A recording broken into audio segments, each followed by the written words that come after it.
Welcome back to Level Headed Gamer, guys. My name is Joseph. Today we got more Outriders legendary armor sets. Today we're gonna take a look at two Devastator armor sets. It's going to be the Cannonball Armor Set and it's going to be the Marshal's Armor Set. We're going to go through each piece of gear and I'll kind of give my commentary on how I think each playstyle is going to work within this armor set and kind of what it's going to favor overall. But again, it's on the fly, on the go. I'm not going to do like a super crazy deep dive because I think that's going to be more necessary when we actually get to play with these armors. If you do enjoy this kind of content, make sure you subscribe down below. And without any further ado, let's get right into it. Now we're going to start with the Mask of the Cannonball. The first mod we're going to have on this armor here is Purity. It's a level 3 mod and reduces the duration of negative status effects by 75%. Along with a second mod, Bloodlust. Killing shots increase your firepower by slightly over 85,000 and stacks up to 3 times and deteriorates every 10 seconds. That's pretty crazy, especially that he's going to be a powerhouse of a character. And not to mention, I really love the look of this armor. Just look at the mask. That's so fucking cool. Moving on to the next one, we got the Vest of the Cannonball. Now here we got a level 3 mod, which is called Not Impressed. Reduces the damage taken from elites by 20%. We've actually seen this mod before on other armors, I believe on Pyromancer. And as well as Buckshot Shells, which is a level tier 2 mod. Shotgun weapon damage is increased by 15%, considering he's probably going to be favoring shotguns for most of his builds. That's a great thing here. As well as what I didn't mention is the armor set bonus. Killing an enemy with a melee skill replenishes ammunition in your current magazine. Holy shit, that's great. That's going to be awesome because shotguns don't have a lot of ammo, period. So it's going to be very important to either replenish the mag or the overall ammo. So that's going to be pretty interesting. Going on to the Gauntlets of the Cannonball, that's going to be a level tier 3 mod here, Captain Hunter. Increases your damage against elites by 20%, and considering how much health the elites are going to have on the world tier 15, I think that's going to be pretty crucial here. Along with the second mod, Personal Space, grants you 25% bonus being a close range weapon damage. Okay, I gotta see, we kind of get an idea, right, that it's up close and personal kind of a build. Definitely probably for his tanky or DPS builds, the first 2 skill trees. Not so much the anomaly power tree. That's what I'm going to be guessing here, right? Or a mix of DPS and slight of the health, like tanky kind of. It's going to kind of depend how people really start playing around with it and how they change out the mods. But definitely this is going to favor shotguns. It's going to favor up close battles here. Moving on to the next piece of gear. We got the leg armor of the Cannonball. Here we got a level tier 3 mod called Brawl. It boosts your melee skill damage by 100%, and then with the set bonus of giving you ammo, that's a great combination right there right away. With a second mod, Move Groove. Moving increases your anomaly power by over 50,000 and firepower by over 63,000. Considering this game is about movement, that's a good skill. I'm gonna get this skill from my Trickster for sure. That's pretty crazy. Now moving on to the last piece of armor we got here for this armor set is the footgear of the Cannonball. Now there's a first level tier 3 mod, Martial Arts, which reduces the cooldown of your melee skill by 50%, and then obviously you can execute it more, replenish your ammo all the time. Pretty good combination right here. Along with the level tier 2 mod, Phantom Dash. During combat, your default role is replaced with a Phantom Dash, which enables you to quickly pass through enemies. Pretty cool. I think we've seen it on another armor as well. I might be wrong here, but I have seen this mod somewhere else. Again, really nice. It's a nice way to dodge damage and dodge out of the way and kind of pass through enemies in case you get really encased by them. Moving on to the second armor set we got here is the Marshal's. It's going to be the Marshal's armor set, sorry. And it's going to be the Marshal's helmet.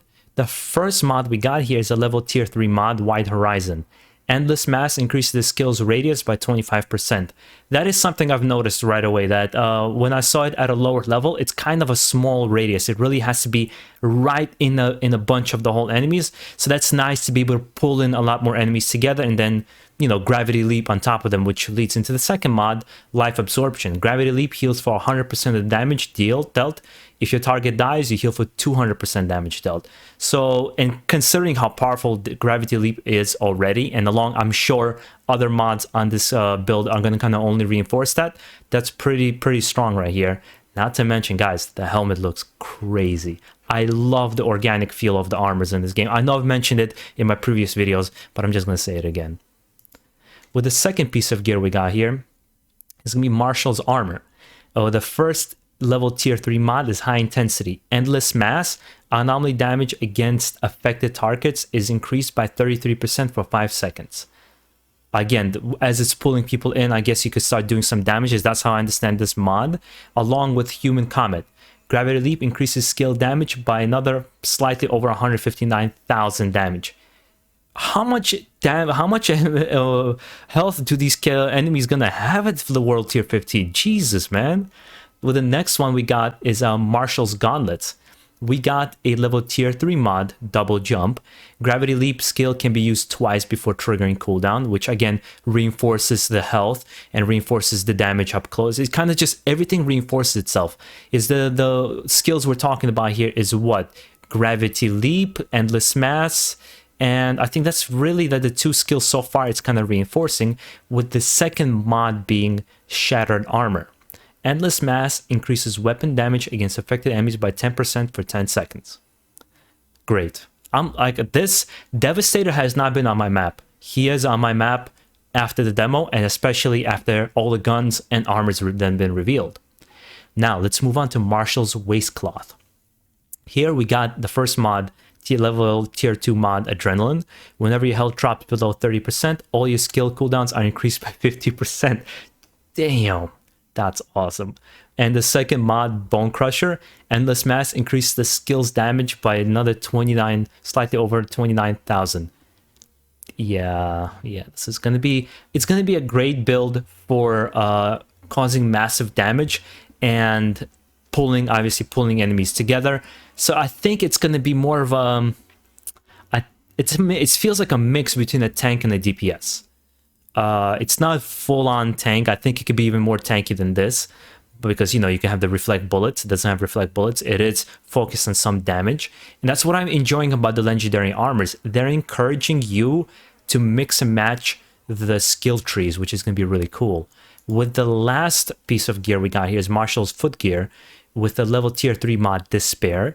Gravity Leap. Enemies within the damage radius of a Gravity Leap will receive a 1.5 times more anomaly damage for 5 seconds, meaning you could start kind of blasting them away after that with another skill. And Bleed Them All. Endless Mass inflicts bleed on all the enemies pulled by the skill, again making them super vulnerable in the process. I like this build a little bit more because, first of all, I like the abilities more for this character, the Gravity Leap and Endless Mass. But I do want to play around with reflect bullets, making it, where you can run at the same time as having the dome shield around you. So it is very crazy potential that you'll be able to do in the end game with this game overall. And guys, that was it. That's the 2 armors I'm going to show you today for Devastator, because there was 4 armors. I didn't want to make a super long video because I've noticed how my other ones were a little bit longer than I liked them to be. So I'll make another video for the other 2 Devastator armors, and then we'll get to Technomancer, which also has 4 armors as well. Make sure to subscribe down below because, again, I'll be releasing a lot of these videos throughout the week. And as the game releases, we're going to be covering it a lot more on this channel. And if you enjoyed this content, I mean, why not leave a comment, leave a like? Let's have a little conversation. Guys, peace out. Enjoy the rest of your day.